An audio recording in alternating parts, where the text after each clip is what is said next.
Bismillahirrahmanirrahim. Assalamualaikum warahmatullahi wabarakatuh dan salam sejahtera kepada semua yang menonton program Resensi Buku.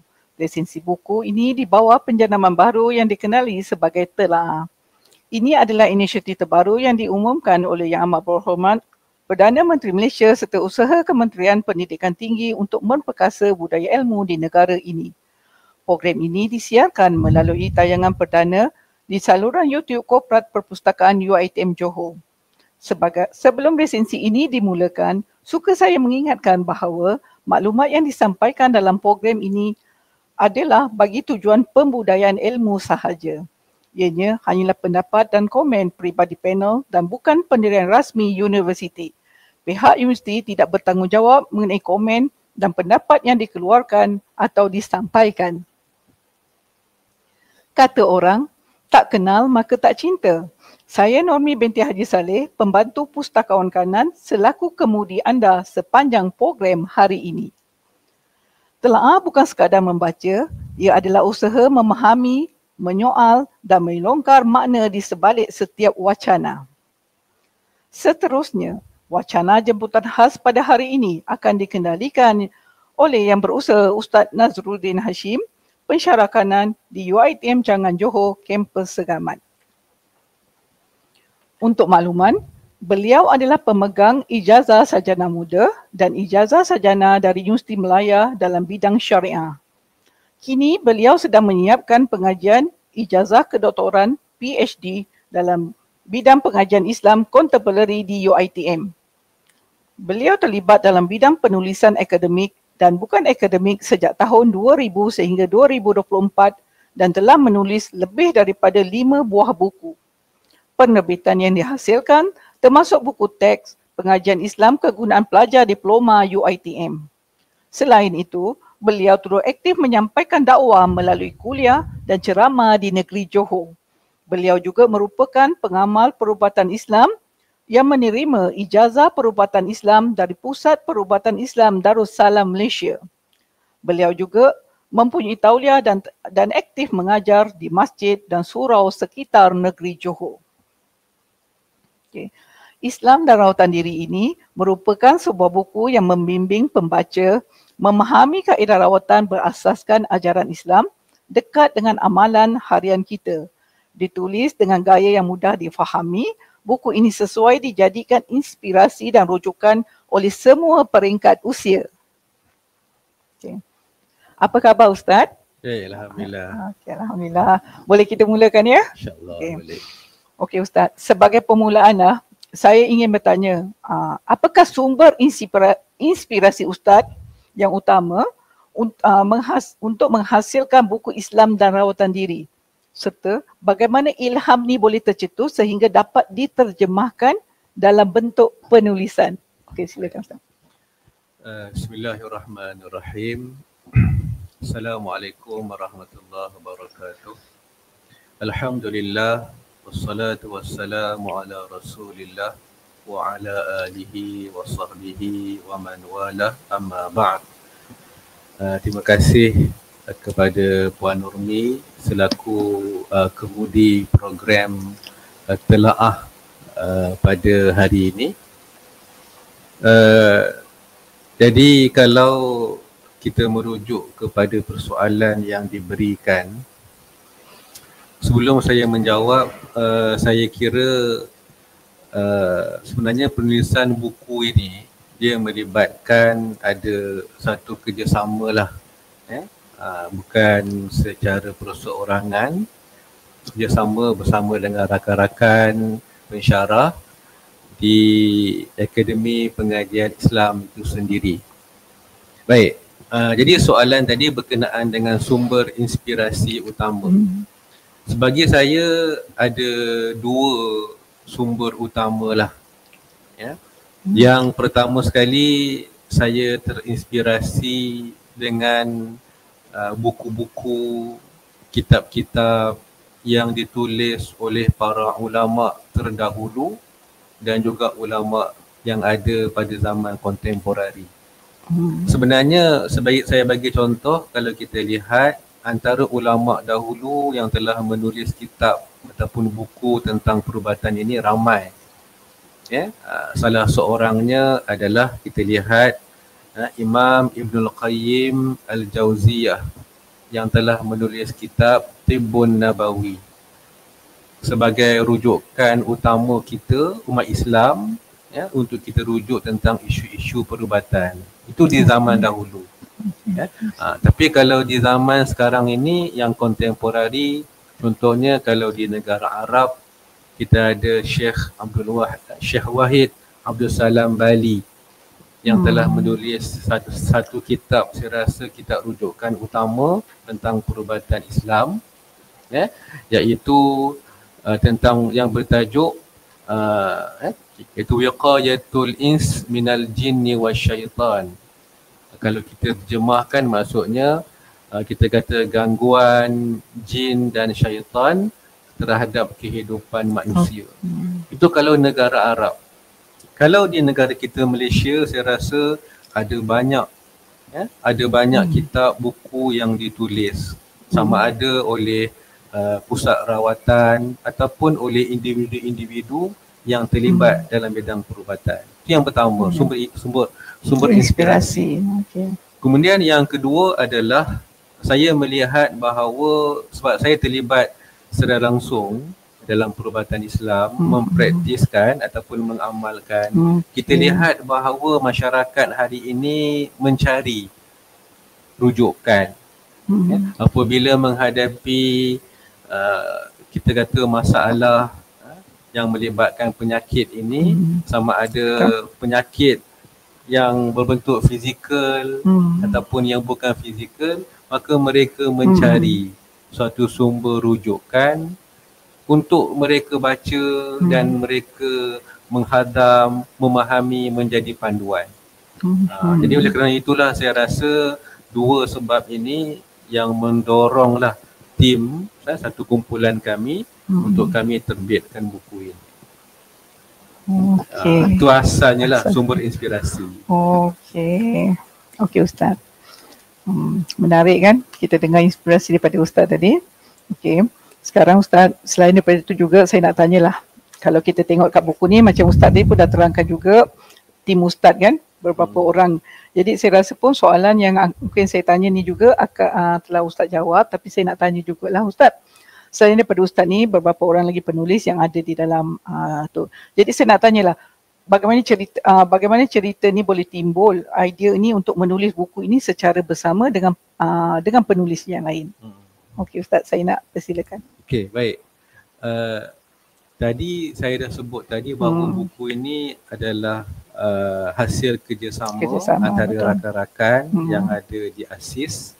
Kita ada semua sekali ada 6 orang. Mungkin saya sebutkan nama lah.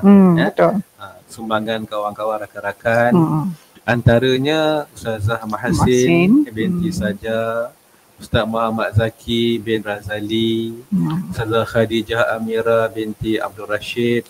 Kemudian kita ada dua orang lagi rakan, iaitu Dr. Nurul Badriah binti Ali dan Dr. Syazwani binti Abdul Rahim. Dan campur dengan saya ada semua sekali 6 orang lah. Okey, jadi kalau kita lihat bahawa idea untuk menulis buku secara, kita kata secara bersama ini, sebab 6 orang kami ini maksudnya ada kepakaran yang berbeza. Saya mungkin lebih fokus dalam bidang memang khusus dalam bidang perubatan dan sebagai pengamal perubatan. Dan ada rakan-rakan lain yang lebih dalam bidang bidang syariah, dan ada yang di bidang pengajian Islam, ada dalam bidang usuluddin. Jadi kita rasa bila kita duduk dan kita bergabung kan, jadi semua ilmu tu dapat kita kumpulkan dan lebih, saya rasa lebih bermanfaat dan lebih untuk seimbang. Dia tidak hanya dalam bidang perubatan, tapi kita dapat seimbang dalam pelbagai aspek ilmu, kita tengok mungkin dalam bidang akidahnya bagaimana, kemudian bidang syariahnya bagaimana, dan bidang perubatan itu sendiri bagaimana. Dan juga yang kedua, maksudnya dia bukan hanya dalam bidang teori, aspek teori, tapi kita masukkan juga buku ini yang bersifat, kita kata, amalan praktikal yang boleh digunakan oleh pembaca untuk dia menghayati. Dan kita harap sampai apa yang kita nak bagi tahu, nak cerita tu masuk ke dalam hati, sampai kepada jiwa semua pembaca yang membaca buku ini. Itu hasrat kita lah bila kita kata kita menggabungkan semua rakan-rakan yang ada, yang bersamalah, kalau kita nak bandingkan dengan seorang yang menulis. Okey, terima kasih Ustaz. Okey, jadi Ustaz, saya rasa pun soalan-soalan yang saya akan tanya tu lebih kurang sama juga macam mana Ustaz telah menjawab juga. Jadi saya nak tanyalah, sebelum manis di hujung Ustaz, mesti ada pahit di pangkalnya.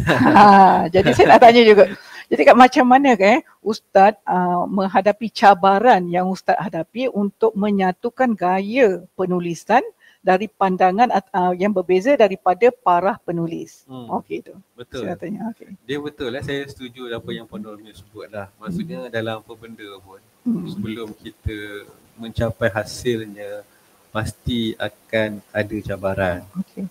Kalau kita tengok dalam ayat Quran pun Allah sebut, inna ma'al usri yusra. Setiap kesusahan akan ada kesenangan. Betul. Kita kalau kita kerja pun kan, memang sebelum nak dapat APC contoh kan, nak dapat APC ataupun apa-apa tugasan, kalau kita nak buat satu projek pun memang akan di peringkat awal tu ada cabaran yang perlu kita hadapi. Sama dalam saya dan kawan-kawan bila nak siapkan buku ini, memang kita menghadapilah, ada cabaran yang kita tempuhi, yang kita hadapi. Bagi saya, mungkin saya sebutkan dua cabaran utama lah. Yang pertama sekali adalah cabaran untuk menyatukan gaya dan nada penulisan. Betul. Saya mungkin ada gaya saya yang tersendiri kan. Jadi kita nak satukan 6 orang ni. Itu memang bukan yang mudah ya Ustaz ya. Ya, betul. Itu ada satu cabaran. Itu yang pertama lah. Okay. Kemudian yang kedua adalah cabaran dari segi masa. Betul. Tadi kita nak menyatukan gaya kan. Setiap orang ada 6 orang gaya. Kita nak hasilkan buku, kita nak selaraskan. Yang pertama. Dan yang kedua, bila ada 6 orang ini, maksudnya macam mana kita nak kumpulkan. 6 orang ni ada masa yang berbeza. Saya ada kelas saya yang tersendiri, waktu saya kan. Ada program yang tersendiri. Jadi setiap 6 orang ni dia ada tugasan yang tersendiri. So kita nak set upkan perjumpaan, nak semak isi. Jadi itu yang kita kena rasa masalah lah, cabaran yang kita kena susun, kita kena atur, kita kena rancang dengan terbaik. Dan akhirnya dengan semangat kerja berpasukan kan, satu semangat untuk UiTM kan, semangat tim di ASIS, maka alhamdulillah Allah Subhanahu Wa Taala permudahkan untuk menghasilkan buku. Okey, alhamdulillah Ustaz. Itu dua lah. Sebenarnya ada banyak kan. Dua cabaran lah. Itu yang paling utama lah Ustaz ya. Betul. Okey Ustaz, saya nak tanya lagi soalan yang berikutnya. Orang katakan Ustaz, bak kata perpatah, lain padang, lain belalang. Lain orang, lain fikirannya. Jadi kan, apa pandangan Ustaz kalau pandangan Ustaz tu berkenaan dengan apakah kelebihan kita menulis secara bersama dengan kita menulis berbanding kita menulis seorang diri? Apakah perbezaan yang Ustaz dapat rasanya? Okey, baik. Apabila kita nak menulis buku, sesuatu buku yang berdasarkan kepada pengalaman saya dalam bidang penulisan ni, ada beberapa kaedah lah. So dua kaedah utama. Yang pertama, kita menulis secara persendirian. Satu buku tu kita menulis daripada awal sehingga akhir. Satu. Dan yang kedua, yang dilakukan oleh sebahagian daripada penulis, kita menggabung. Kita menggabungkan rakan-rakan, kita bekerjasama, kita buat satu kolaborasi untuk menghasilkan. Antara kedua-dua cara ni, dia ada kebaikan, ada pro, ada kontra. Okey, betul. Cuma hari ini mungkin sebab buku ni kita tulis secara berkumpulan, mungkin kita ceritalah yang tadi tentang masalah kan, cabaran. Ini apa kelebihan satu buku yang kita dapat, yang kita gabungkan penulis secara beramai-ramai. Saya rasa jawapan yang pertama sekali adalah lebih mudah lah siap. Kan? Betul. Sebab dia ramai kan. Betul, Satu buku kan. Jadi ada 3-4 orang penulis, maksudnya lebih cepat untuk disiapkan. Itu satulah. Tapi bagi saya yang lebih penting daripada itu, bukan bila nak siapkan, yang lebih penting adalah bila ada ramai penulis kan. Contohnya buku ni ada 6 orang, kita dapat menggabungkan kepakaran dan ilmu yang ada pada setiap penulis. Betul Ustaz. Kita boleh ambil ilmu setiap penulis tu. Sebagai contoh kan, dalam buku ni kita ada Ustazah Mahsin. Ustazah Mahsin kepakarannya dalam bidang usuluddin. Jadi kita boleh ambil dia punya kepakaran ilmu tu untuk kita masukkan dalam buku ini. Dan kemudian kita ada Dr. Nurul Badriah dalam bidang pengajian Islam. Secara umum dia belajar tentang psikologi sebagainya, maka dia boleh terapkan ilmu tu dalam buku ini. So kita boleh combinekan. Ini satu saya rasa satu keistimewaan bila kita ada ramai penulis. Dia punya gabungan ilmu tu menjadi buku ni lebih baik. Okay, itu yang pertama.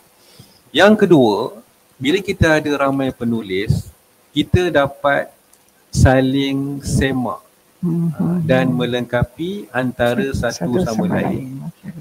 Mungkin saya dah siapkan bahagian saya, tapi rakan-rakan yang lain tu boleh semak. Kan? Kita boleh buat satu penilaian awal. Kita boleh tengok hujah, boleh tambah baik, semakkan. Saya boleh semak di bahagian kawan-kawan yang lain yang menulis. Kalau kita menulis seorang, kitalah menulis, kitalah menyemak. Betul. Itu satu kebaikan bila kita rasa ada ramai. Kemudian yang ketiga adalah secara umumnya bila kita ada ramai penulis ni, ataupun kita kata penulis bersama ni, kita dapat membina semangat ukhuwah.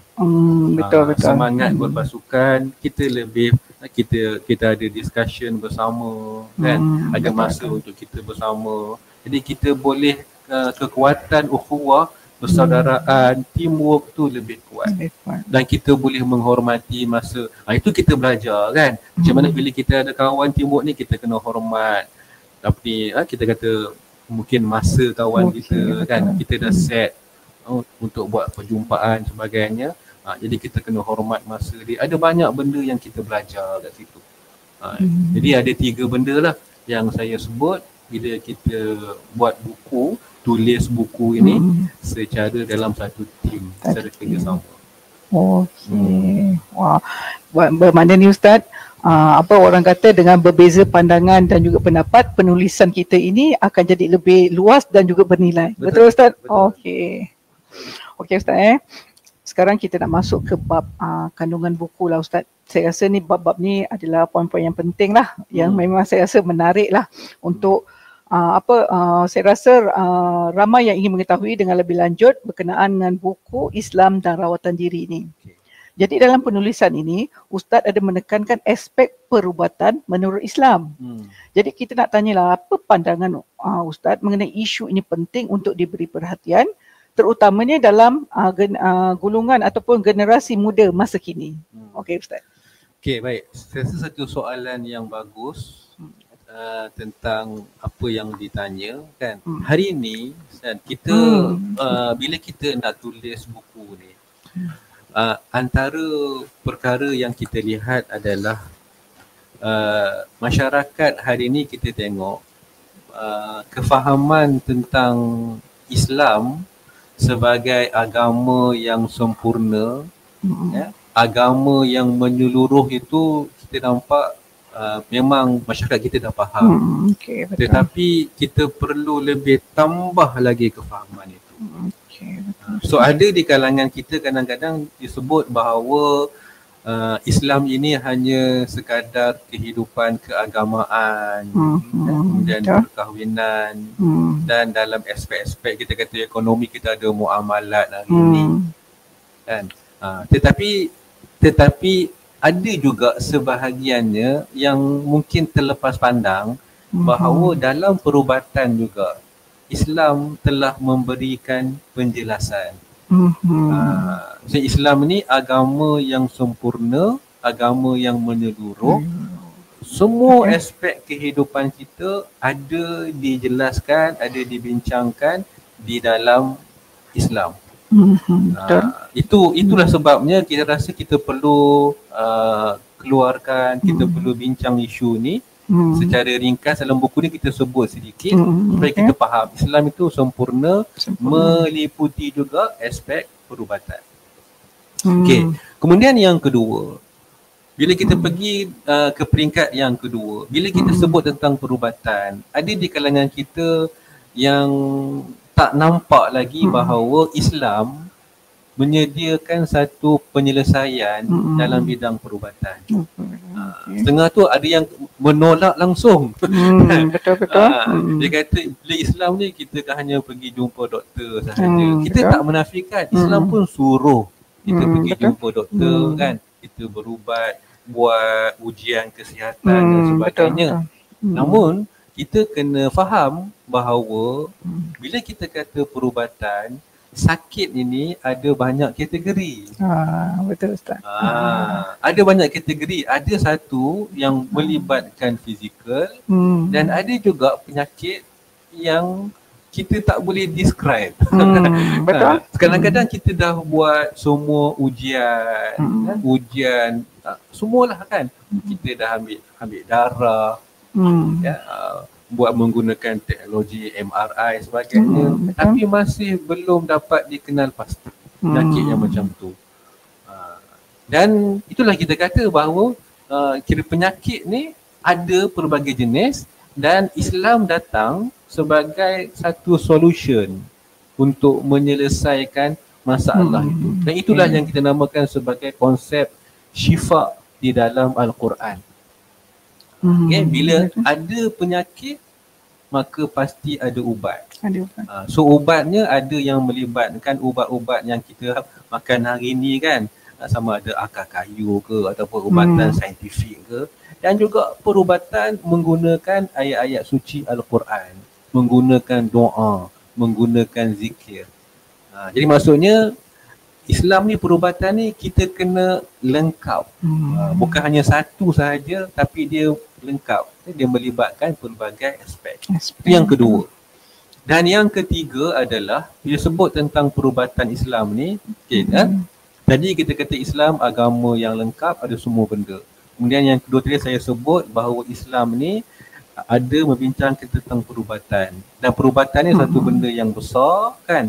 Islam masuk dalam tu sebagai penyelesaian kepada masalah-masalah yang dihadapi.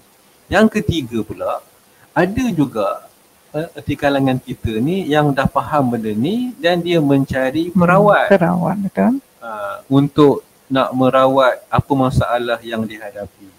Tapi kadang-kadang bila kita salah pilih, kan, kita tidak ada ilmu dalam memilih perawat dan kaedah rawatan yang betul ini, kita akan menghadapi banyak kesan yang negatif. Contohnya ditipu. Betul-betul Ustaz. Kemudian ada yang lebih daripada itu, kadang-kadang dia melakukan perbuatan yang menyalahi undang-undang. Contohnya tengok hari ni ada laporan akhbar sebagainya, ada pesakit yang dicabul oleh perawat. Betul. Sebab kita salah memilih.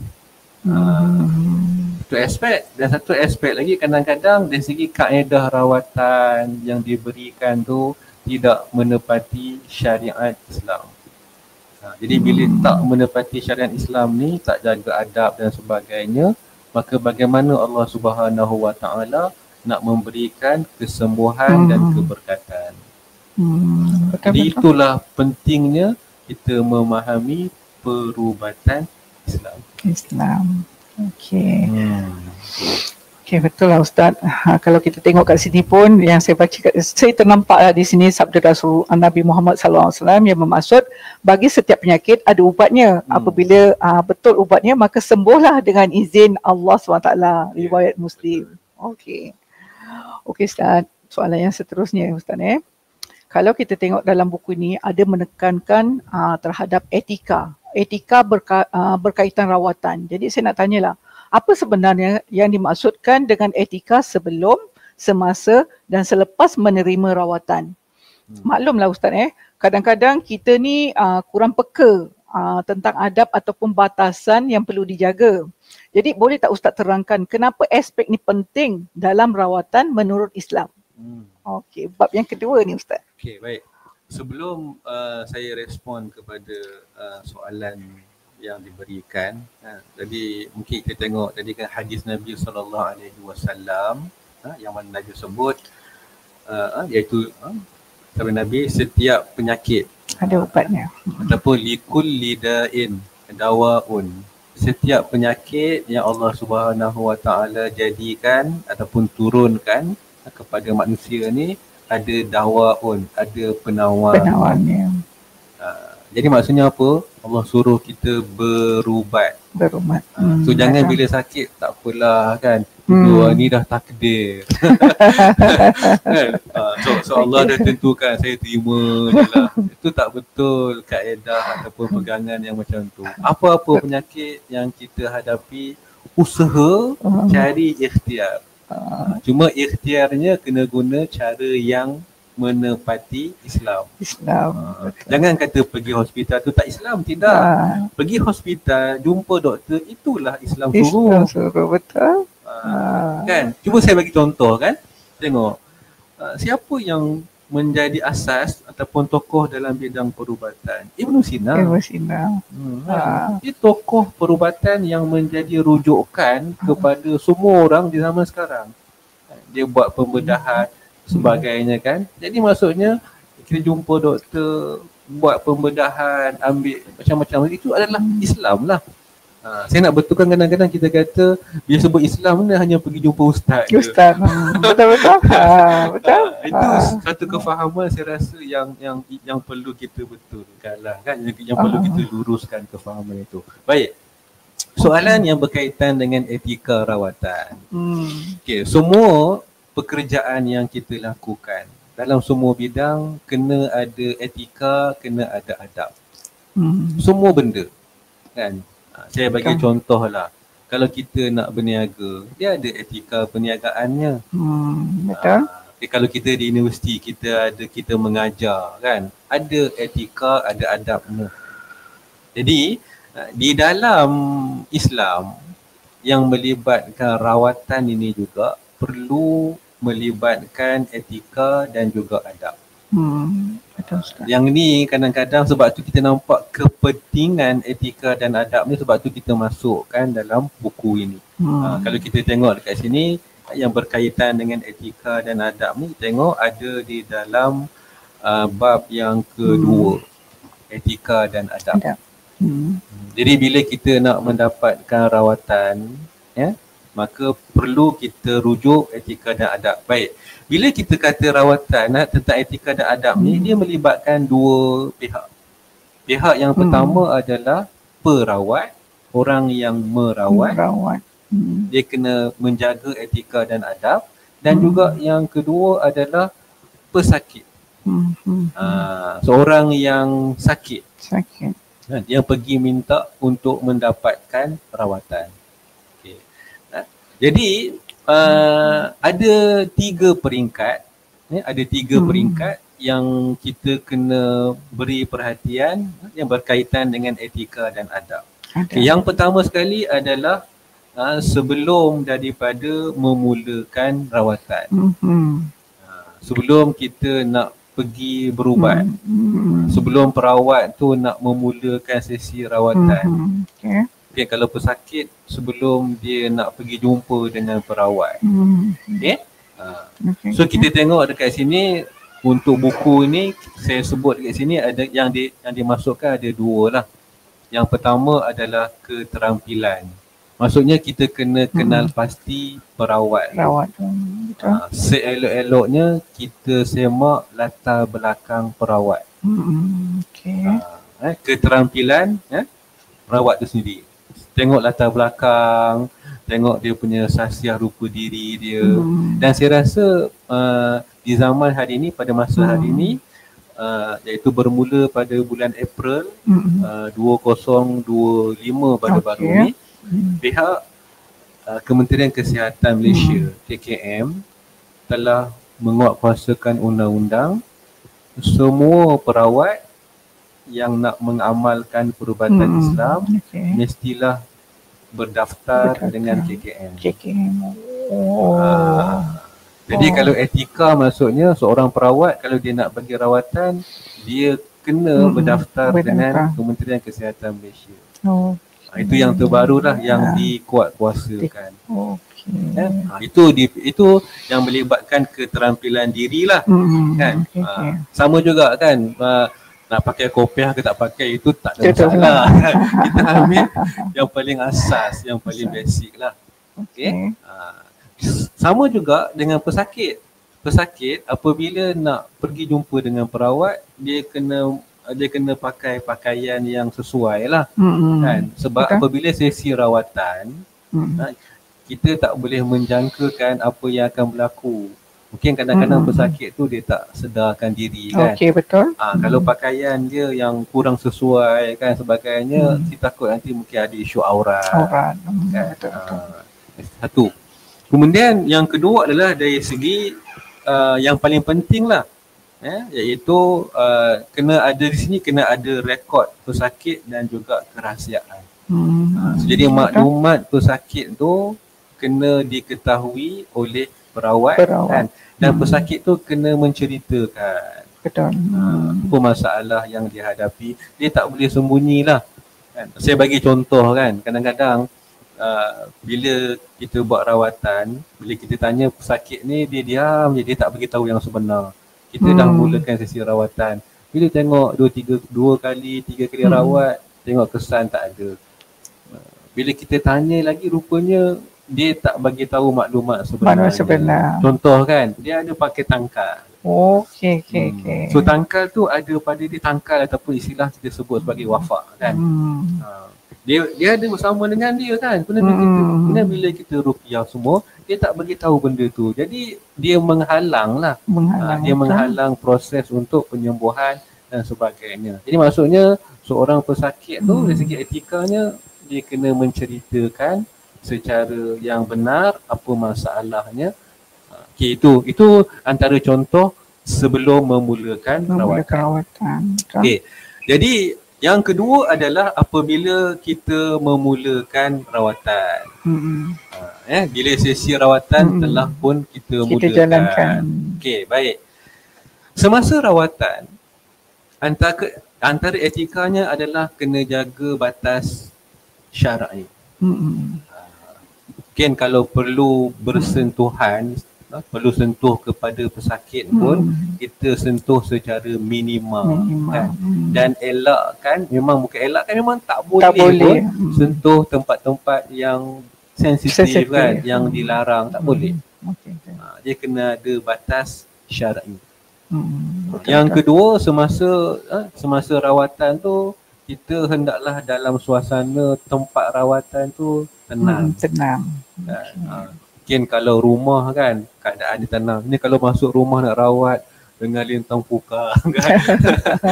Dia kadang-kadang ada kesan kat situ lah, kan. Suasana tempat tu dengan apa ni, bersih, kan. Tak ada elemen-elemen unsur-unsur yang kita rasa yang boleh mengganggu sesi rawatan. Okay?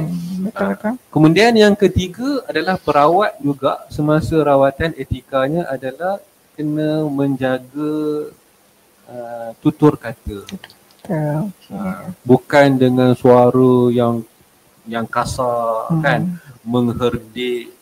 Kadang-kadang perawat ni menakut-nakutkan pula orang sakit tu kan. Patutnya dia yang memberikan ketenangan. Itu antara etika kan, antara etika yang perlu diamalkan oleh seorang perawat lah kan. Dan mungkin kita nampak kat sini dari segi etikanya juga adalah perawat yang terbaik adalah dia membaca ayat-ayat yang berkaitan dengan doa, hadis, Al-Quran sebagainya dengan bacaan yang boleh didengari oleh pesakit dan penemannya. Betul-betul. Supaya pesakit tu dia dapat yakin, dia tahu apa ayat yang dibaca, apa doa yang dibaca. Sebab kadang-kadang ada juga kan di kalangan perawat ni pengalaman kita tanya rakan-rakan yang lain, tanya pesakit yang lain, dia dengar depan je. Dengar bismillah depan je. Sebab tu dah tak ada lagi. Depan tu bismillahirrahmanirrahim, kemudian adalah sikit mungkin Al-Fatihah kan. Lepas tu yang belakang tu dia kata kita tak tahu apa yang dibaca oleh perawat tu. Jadi dengan bacaan yang boleh didengari dan difahami. Tak apa kalau nak guna bahasa Melayu pun boleh. Sebab kita nak tengok kan, kita nak tahu apa yang dibaca oleh perawat. Okey. Dan semasa rawatan juga kalau kita lihat kepada pesakit. Jadi pesakit bila dia nak pergi dapatkan rawatan, dia kena yakinlah. Betul. Dia kena yakin dan semasa rawatan tu dia kena bersabar. Kalau dia sendiri pun tak yakin kan. Betul. Kemudian rasa macam tak nak dah kan. Jadi waktu rawat pun hati dia tak fokus sebagainya. Jadi tak boleh dapat. Tak boleh dapat dia punya kesan itu. Okey, dan peringkat yang ketiga yang kita sebut dalam buku ini adalah selepas daripada rawatan. Selepas rawatan ni kita antara etikanya adalah pertama sekali kan, iaitu seorang perawat ni dia kena bagi nasihat. Dia kena bagi bimbingan kepada pesakit tu kan.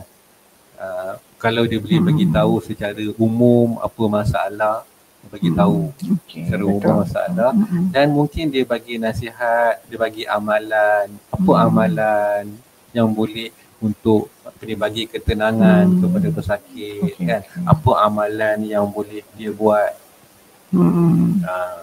Itu yang kita kata selepas daripada etika selepas rawatan. Dan yang paling penting sekali adalah etika perawatan ni dari segi fulus lah. Kita kata dari segi bayaran. Ini pun ada isu, ada perkara yang dibincangkan. Ada setengah perawat tu dia tak, setengah-setengah bukan semualah, ada sebahagian kecil kan. Dia dah beritahu awal lah kan. Kalau nak jumpa dengan saya bayar 1,000. Setengah tu yang lagi masalah tu adalah sebelum merawat dia tak beritahu apa. Habis rawatan dia itu ni kena bayar 800. Betul Ustaz. Jadi itu maksudnya dari segi etikanya kena jagalah kan. Dalam Islam tak ada masalah kita nak mengenakan bayaran. Namun kita kena faham bahawa bayaran ni tidak membebankan. Yang paling bagus adalah yang mampu dibayar kan. Kalau kita tengok kat situ. Jangan ada yang melampau-lampau. Sebab kadang-kadang ada juga di kalangan kita kata pesakit atau masyarakat awam, dia kata ustaz ni, dia kata atau perawat ni apa kita pergi bagi free je. Kita tak fikir juga masalah dia kan. Betul. Mungkin kalau kita boleh share lah. Sebenarnya antara perawat dengan doktor ni, risiko yang paling besar adalah perawat. Perawat, betul. Perawat. Kita tengok risiko kan. Kalau doktor, kita pergi jumpa dengan dia, setengah jam, dan kita balik, habislah kat situ je lah.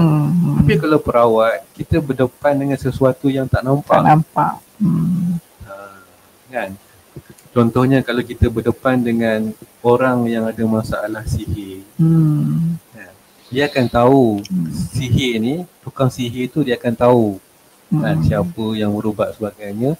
Dan kadang-kadang dalam certain case dia akan bertindak balas kepada perawat. Jadi ini yang kita kata kita kena fikirlah aspek tu kan.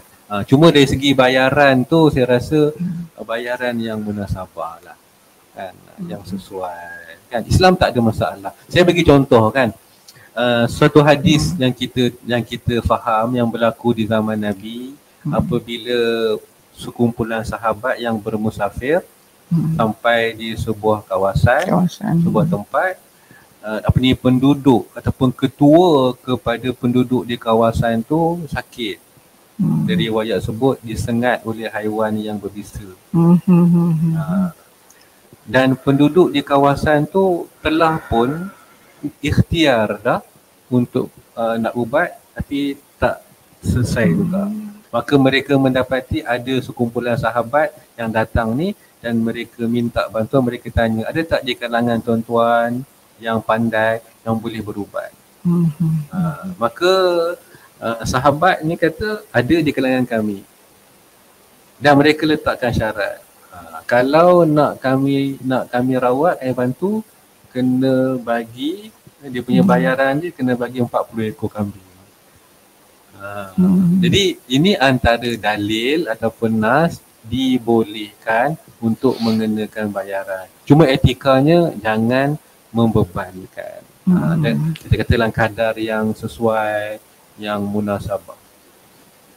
Itulah. Dan satu lagi saya nak sebut, etika ni penting. Ada sebahagian kita juga bila berubat, kita kata pergi berubat je terus boleh sembuh. Betul. Kita bukan magic. Kan? Dia kata pergi sekali je dia katakan sembuh. Mungkin perlu ada pengulangan. Kan? Sebab yang pertama sembuh bukan kita yang menyembuhkan, bukan perawat yang menyembuhkan, Allah Ta'ala. Kemudian yang kedua, jarang kan ada kan pergi terus sembuh. Dia perlu ada kadang-kadang pengulangan, sekali lagi, 2 kali, 3 kali. Dia bergantung kepada masalah yang dihadapi. Jadi bila tak sembuh sekali pergi ni, maka pesakit tu dia akan pergi pula kepada perawat yang lain pula. Last dia kata apa? Saya dah pergi 10 orang ustaz dah, dia kata tak sembuh-sembuh. Jadi saya kata etikanya adalah kita pergi ikhtiar. Mungkin kalau perawat tu dinasihatkan pandangan dia kan, ulang mungkin 2 kali ke 3 kali kita ulang. Dan yang paling penting juga adalah amalan yang perlu dilakukan oleh pesakit itu sendiri. Saya punya pandangan saya, perawat ni mungkin dalam 40% saja. 60% itu adalah pesakit. Dia sendiri kena mengamalkan zikir, doa kan. Mungkin kalau ada ubat, kena makan ubat. Dan yakin, mohon doa supaya Allah Subhanahu Wa Ta'ala memberikan kesembuhan. Itu 3 lah yang kita masukkan dalam buku ni. Ada 3 peringkat etika yang perlu diamalkan, sama ada oleh perawat ataupun oleh pesakit. Okey, Alhamdulillah.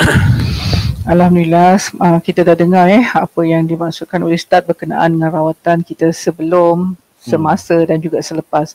Dekat sini pun saya nak tengok juga, saya nampak juga di sini dalam buku ni juga ada tertera 5 syarat yang perlu dihayati oleh seseorang individu sewaktu menjalani rawatan. Iaitu dia kena beritizam kepada Islam.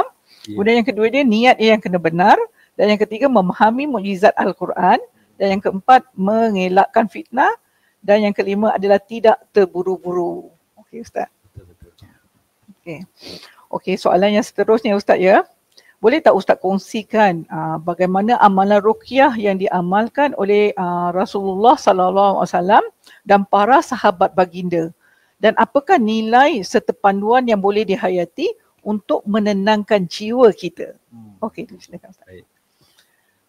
Bila Puan Nurmi sebut berkenaan dengan amalan ruqyah Nabi dan para sahabat, yang pertama kali saya kira kita perlu faham apakah yang dikatakan dengan ruqyah. Perkataan ruqyah itu. Ruqyah itu. Jadi kalau kita dalam buku ni, dalam bab yang ketiga dalam buku ni, kita telah menjelaskan berkenaan dengan apakah yang dimaksudkan dengan ruqyah. Ruqyah. Ya. Jadi ruqyah ni dalam buku ni kita sebut bahawa iaitu apa? Kita kata seseorang itu dia memohon perlindungan daripada Allah Subhanahu wa taala. Itu ruqyah. Kita mohon perlindungan daripada Allah Subhanahu wa taala. Dengan kita menggunakan ayat-ayat suci Al-Quran, kita menggunakan hadis-hadis Nabi SAW, ataupun kita menggunakan jampi, ya, sesuatu yang tidak bertentangan dengan syariat Islam. Jadi ruqyah ni dia boleh guna bahasa Arab. Boleh kita guna bahasa Arab ataupun kita sebut dalam bahasa Melayu. Tak semestinya semua bahasa Arab. Kan boleh disebut dalam bahasa Melayu. Oh, maknanya bahasa Melayu pun boleh juga lah Ustaz ya? Boleh jampi kan. Boleh, tak ada masalah kan. Contoh kita kata, saya doakan kepada Allah Ta'ala supaya Allah berikan kesembuhan. Ataupun dia kata, Ya Allah, Ya Rahman, Ya Syafi, kau sembuhkanlah. Itu adalah ruqyah. Ruqyah, okey. Jadi boleh menggunakan bahasa Arab, ayat suci Al-Quran, boleh menggunakan hadis Nabi, ataupun apa-apa perkataan dalam bahasa yang difahami. Syaratnya apa yang disebut itu tidak bertentangan dengan syariat Islam. Okay. Kalau poh kanan, poh kiri, itu bukan ruqyah lah kan. Kan contoh kan. Okey. Baik. Jadi kalau soalan tadi macam mana Nabi dan para sahabat mengamalkan ruqyah. Jadi pengamalan ruqyah ni telah pun bermula di zaman Nabi SAW dan diikuti oleh para sahabat. Sebenarnya dia mudah. Ruqyah ni adalah mudah. Cuma yang paling penting adalah bila kita baca, kita amalkan, tawakal. Yakin tu penting. Ada orang kata, Ustaz, saya baca juga ayat kursi macam Ustaz baca. Tapi kenapa tak sembuh-sembuh? Jadi mungkin kat situ ada beberapa isu lah. Saya bagi contoh kan. Contohnya isu dari segi kita kata cara bacaan, kaedah bacaannya mungkin kurang menepati. Ataupun yang kedua, paling penting, yakin tak kita dengan apa yang kita baca. Okey, baik. Jadi antara yang dilakukan oleh Nabi yang kita sebut dalam buku ini pada halaman yang ke-41, hadis yang diriwayatkan oleh Imam Muslim, iaitu daripada Ibnu Abbas radhiyallahu anhuma, yang mana kata beliau, Nabi SAW telah melakukan isti'azah terhadap Saidina Hasan dan juga Husin, cucu Nabi. Iaitu anak kepada Saidina Ali, radhiyallahu anhu. Yang mana Nabi baca kepada dua orang cucunya ini, A'udzu bikalimatillahi tammah min kulli syaitanin wa hammah. Dan kemudian min kulli ainin lamma. Inilah contoh ayat ruqyah. Aku memohon perlindungan untuknya dengan kalimah-kalimah Allah daripada segala syaitan, kesusahan dan pandangan yang jahat. Hari ni kan ada penyakit ain kan. Betul. Semua hari ni dah ada kesedaran tentang penyakit ain. Salah satu kita nak hindarkan penyakit ain adalah baca ruqyah ini. A'udzu bikalimatillahi tammah min kulli syaitanin wa hammah.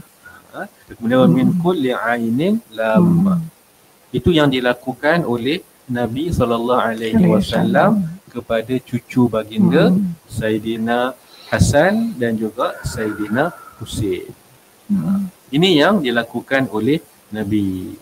Dan para sahabat radhiyallahu anhum juga banyak melakukan amalan-amalan ruqyah ini. Tapi saya sebut tadi itulah dua perkara yang penting. Yang pertama iaitu bacaannya daripada ayat Al-Quran ataupun daripada hadis Nabi. Doa-doa hendaklah menepati kehendak syarak. Kalau daripada Quran, ayat Quran yang betul, hadis ikut hadis yang betul. Dan yang kedua adalah syarat yang paling utama adalah keyakinan kita minta kepada Allah Ta'ala supaya Allah memberikan kesembuhan. Dan bila kita kata ruqyah dalam buku ni kita sebut yang bercanggah tu macam mana, muka surat 43 tu kan, menggunakan azimat, perantaraan jin. Ini memang yang bercanggah dengan ajaran Islam. Hari ni kan ada ramai kan, kalau kita buka online pun saya rasa saya search ada juga yang jual tangkal online. Ni saya rasa mungkin pihak yang berkuasa kena tengoklah, melihat kan. Kita kalau nak jadi kebal beli online kan, Allahu a'lam. Jadi kita sebagai umat Islam kena elaklah amalan-amalan yang seumpama itu. Itu konsep ruqyah lah yang dibenarkan, yang kita tulis di dalam buku ini.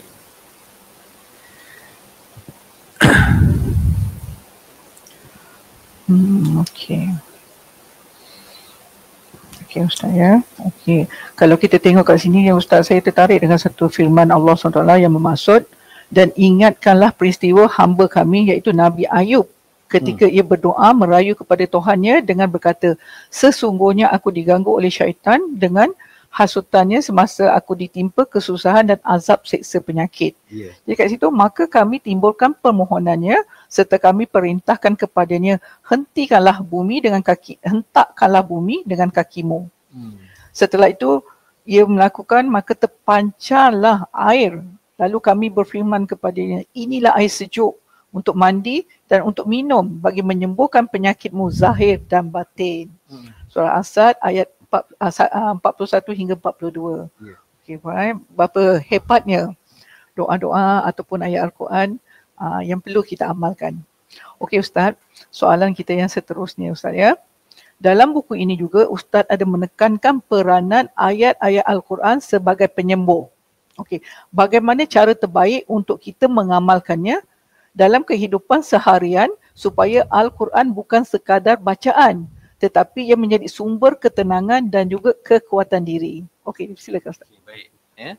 Ayat Al-Quran sebagai penyembuh kita letakkan dalam bab yang keempat. Al-Quran sebagai penyembuh. Yang ini berdasarkan kepada firman Allah Ta'ala. Kalau kita tengok dalam surah Al-Isra ayat yang ke-82. Wa nunazzilu minal Qur'an ma huwa shifaa'un wa rahmatun lil mu'minin. Dan kami turunkan daripada Al-Quran ayat-ayat yang menjadi penawar dan rahmat bagi orang-orang yang beriman. Jadi Allah Subhanahu wa Ta'ala sebut dalam ayat Quran, dalam surah Al-Isra ayat 82 ini, Al-Quran adalah syifa. Al-Quran adalah penawar. Jadi seperti yang disebut oleh Puan Nurmi tadi kan, yang berlaku kepada Nabi Ayub. Sebenarnya ayat Quran tu adalah ayat syifa yang sangat hebat. Anni massaniyadur wa anta arhamur rahimin. Kan? Iaitu Nabi Ayub ni minta doa kepada Allah, anni massaniyadur, aku ni ditimpa masalah penyakit yang sangat hebat, wa anta arhamur rahimin, dan engkaulah yang memberi, yang maha pengasih, yang maha penyayang. Jadi kalau kita baca ayat tadi tu, untuk orang yang sakit, dia boleh baca ayat tadi tu. Baca ayat tadi ulang-ulang kali, setiap hari baca, minta Allah Subhanahu wa Ta'ala sembuhkan. Bagaimana Nabi Ayub kalau kita baca dalam sirah menghadapi penyakit yang sangat dahsyat. Betul. Kan? Tapi dengan ayat Quran, dia doa, dengan doa itu Allah Subhanahu wa Ta'ala memberikan kesembuhan. Okey, baik. So, kita kembali kepada buku ini. Pada bab yang keempat, kita telah menyenaraikan ayat-ayat ruqyah yang boleh dibaca oleh, yang boleh diamalkan oleh semua pembaca.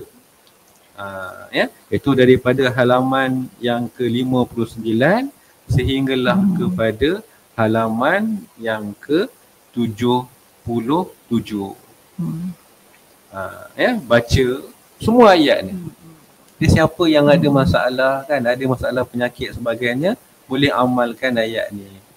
Dijadikan amalan harian kepada kita. Tapi kalau malas nak baca, masalah jugalah kan. Jadi kita bagi dekat sini satu buku yang kita terbitkan, kita telah tulis, dan insya-Allah pembeli yang memiliki buku ini boleh jadikan amalan. Saya rasa kalau selalu kita baca hari-hari, insya-Allah lama-lama dia akan boleh hafal dan boleh sebati di dalam diri dia. Kalau rasa mungkin banyaknya ayat nak baca kan. Jadi mungkin kaedah yang paling senang adalah kita baca ayat-ayat yang lazim, yang selalu kita baca. Contohnya yang paling mudah adalah baca surah Al-Fatihah. Baca surah Al-Fatihah, baca ayat kursi, baca 3 qul, yang boleh kita baca 3 kali pada waktu pagi, 3 kali pada waktu petang. Jadi ayat-ayat yang simple yang boleh kita amalkan. Jadi kalau yang nak lengkap ada dalam buku ini, iaitu pada halaman yang ke-59 kita telah memperincikannya. Kita baca sambil menghayati. Baca ayat tu, cuba kita memahami maknanya. Dan kekuatan ayat Quran ni adalah kepada penghayatan. Baca, penghayatan, keyakinan bahawa kita doa dengan Allah Subhanahu Wa Taala akan memberikan kepada kita ni penyembuhan, perlindungan, akan bagi jiwa kita ni kedamaian. Betul. Itu tentang bab yang saya sebut tadi, bab yang keempat, Al-Quran sebagai syifa. Sebagai penyembuh dalam kehidupan kita. Dalam sekarang kat sini pun Ustaz, dalam buku ni pun ada terangkan juga lah kan, tidak akan diturunkan oleh Allah SWT sesuatu penyakit, melainkan diturunkan bersama syifa, ubat penyembuh. Riwayat Al-Bukhari. Okey Ustaz, kalau kita tengoklah bab yang seterusnya Ustaz, saya amat tertariklah dengan bab ini Ustaz. Di mana Ustaz ada menyentuh tentang amalan sebagai pelindung daripada gangguan syaitan. Jadi mungkin Ustaz boleh kongsikan bagaimana pengalaman atau pemerhatian Ustaz menunjukkan betapa pentingnya amalan ini. Jadi bukan saja je untuk menghindari gangguan makhluk halus, tetapi juga untuk menguatkan iman dan mendidik hati agar sentiasa dan hanya bergantung kepada Allah SWT tanpa bantuan daripada mana-mana makhluk yang lain. Okey, silakan Ustaz. Okey, baik. Syaitan adalah musuh manusia yang nyata. Innahu lakum aduwwum mubin. Sungguhnya syaitan ini bagi kamu wahai manusia adalah musuh yang nyata. Jadi kita kena faham tau.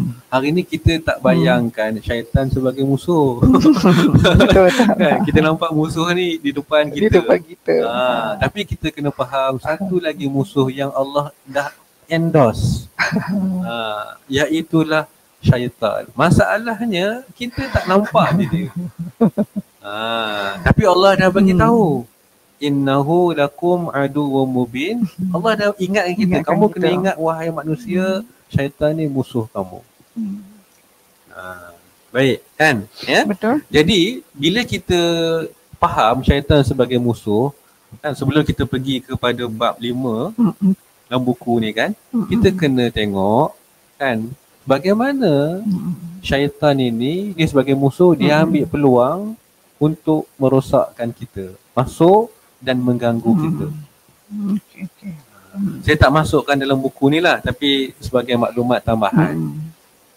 Menurut para ulama, antaranya Syekh Abdul Wahid Salam Bali, disebut bahawa syaitan ini akan mengganggu manusia ni dalam 4 situasi.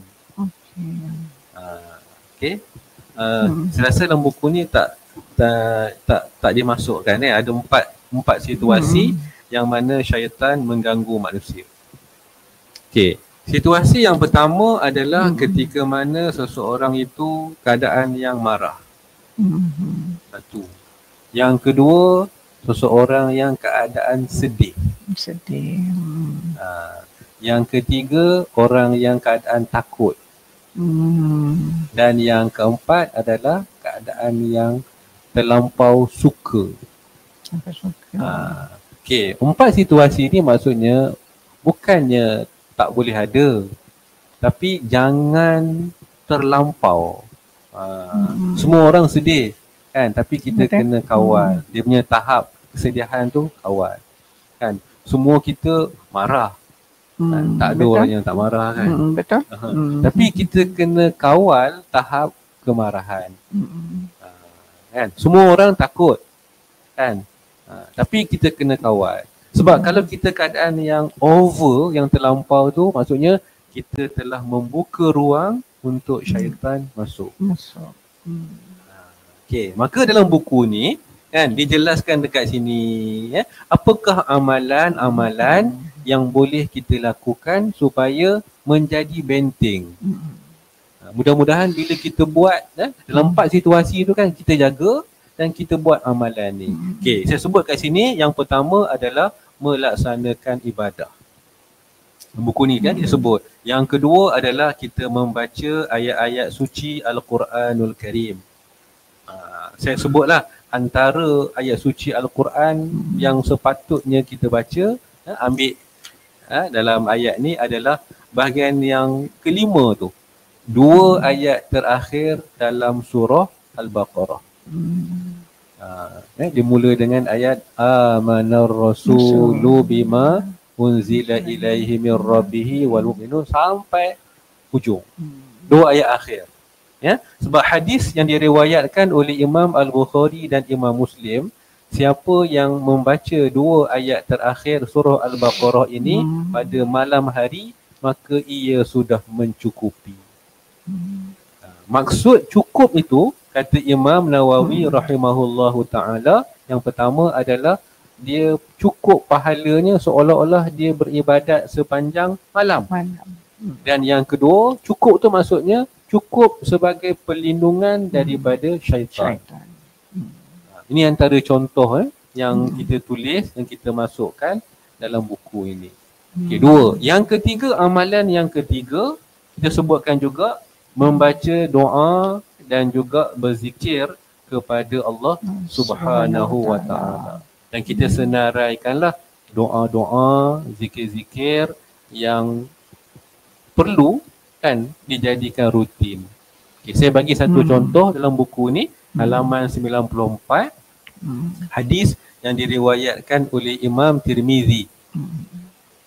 Iaitu Nabi SAW sebut, siapa yang mengucapkan la ilaha illallah wahdahu la syarikalah lahul mulku wa lahul hamdu yuhyi wa yumit wa huwa ala kulli syai'in qadir.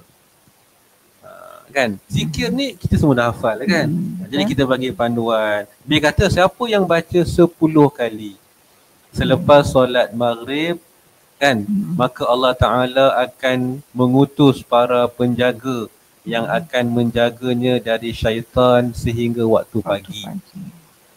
Dan Allah mencatat baginya dengan kalimah tersebut 10 kebaikan yang mengharuskan masuk syurga serta menghapuskan darinya 10 keburukan dan setara dengan memerdekakan 10 orang mukmin.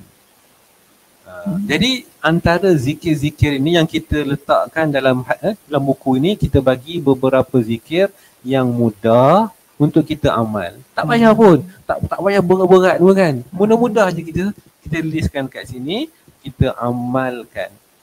Mudah-mudahan dengan amalan zikir tu Allah Ta'ala akan bagi ketenangan pada diri kita, kuatkan iman kita, dan Allah Ta'ala jauhkan daripada gangguan syaitan. Dan yang keempat, kita bagi tips dalam buku ni, cara untuk mengelakkan gangguan syaitan adalah jangan berada di luar rumah pada waktu senja. Kan dulu Ha. mak-mak kita, Ha. atuk-atuk kan, waktu maghrib je anak-anak semua kena masuk Ha. rumah. Betul. Kan? Siapa duduk kat luar kena sebat kan. Kan? Sebab kalau kita tengok kan, sebab apa ni, ada hadis riwayat Imam Bukhari.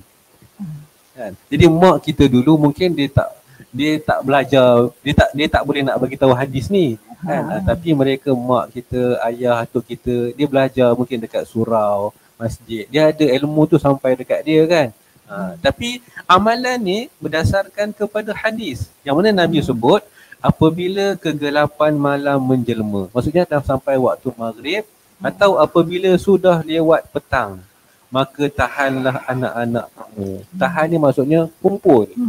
Masuklah rumah, lindung mereka. Ini kerana pada waktu itu syaitan berkeliaran. Kan? Apabila telah berlalu beberapa waktu ketika daripada malam, maka biarkanlah mereka dan tutuplah pintu-pintu serta sebutlah nama Allah, kerana syaitan tidak akan membuka pintu yang tertutup. Jadi hadis ini pesan waktu maghrib kan, bawa anak. Kita pun yang dewasa pun jangan duduk kat luar juga. Kan, kadang-kadang masih lagi sembang kan. Dia masuk dalam rumah kan, dia tutup pintu. Nak tutup pintu tu Nabi kata guna nama Allah. Baca bismillah. Dengan berkat zikir bismillah tu, syaitan dia tak boleh nak lepas. Sebab dia satu kunci yang paling ampuh. Ni kita masukkan dalam buku ni.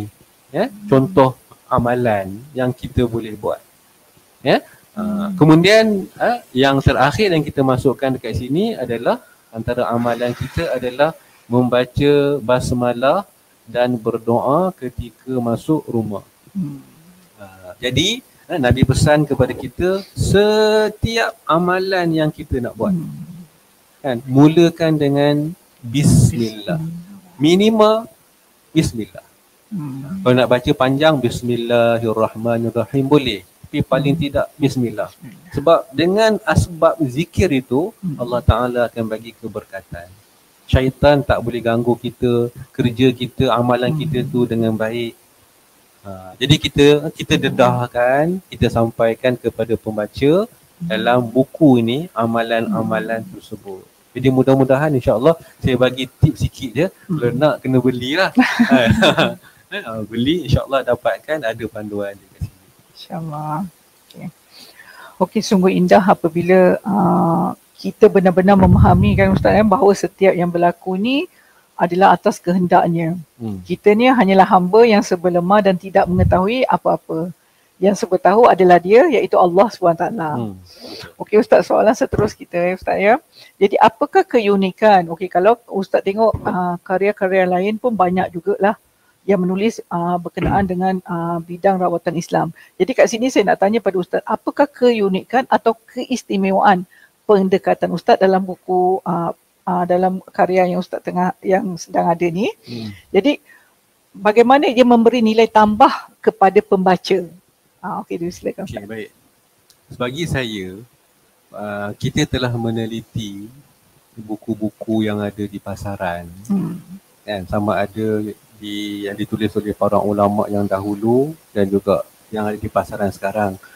Maka kita buat satu penyesuaian. Yang pertama, dari segi perbezaan dia, keistimewaan dia, yang pertama adalah buku yang kita hasilkan ni buku yang ringkas. Menggunakan gaya bahasa yang mudah untuk difahami. Kalau nak baca kitab Tibbun Nabawi, tebal. Kan? Kan nak pegang rasa-rasa punya tak boleh habis je kan. Tapi buku ni insya-Allah mudah. Itu satu. Kan? Ataupun nak baca buku kitab Syekh Wahid Abdul Salam Bali, tebal sebab tu. Jadi kita permudahkan satu. Yang kedua yang saya nampak di sini adalah paling penting dalam buku kita ni semua hadis kan, hadis nas yang kita gunakan kita takhrijkan. Maksud yang dikatakan takhrij ni, kita semak status dia dan kita bagi tahu sumbernya. Okey, contoh Kalau boleh lihat dalam halaman yang ke-47, berkenaan dengan kaedah ruqyah, kita bawa hadis yang diriwayatkan oleh Imam Muslim. Dekat bahagian bawah tu kita takhrijkan dia. Imam Muslim dalam Sahih Muslim, kemudian tambah iman, muka surat berapa, hadis nombor berapa. Jadi sekarang ni tak ada isu kan, kita nak keluar daripada isu kadang-kadang hadis yang digunakan tu hadis yang tidak sahih.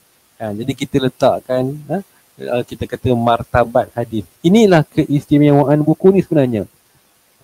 Kalau tengok ada sebahagian buku lain dia tak beritahu sumbernya kat situ. Okey, 2. Dan yang ketiga, keistimewaan buku ini adalah kita meletakkan, kita combinekan, kita gabungkan antara teori dan juga praktikal. Kita bagi teori dan ada bab tadi tu tentang amalan pelindung sebagainya, itu praktikal yang boleh dibuat. So maksudnya pengalaman dari segi teori yang ada, konsep yang ada, dan pengalaman-pengalaman yang kita jumpa dalam bidang perawatan, kita masukkan dalam ni. Ada 3 keistimewaan utama yang boleh kita jumpa. InsyaAllah kita baca dulu, nanti kan kita dapatkan baca, boleh tengok dia punya buku ni.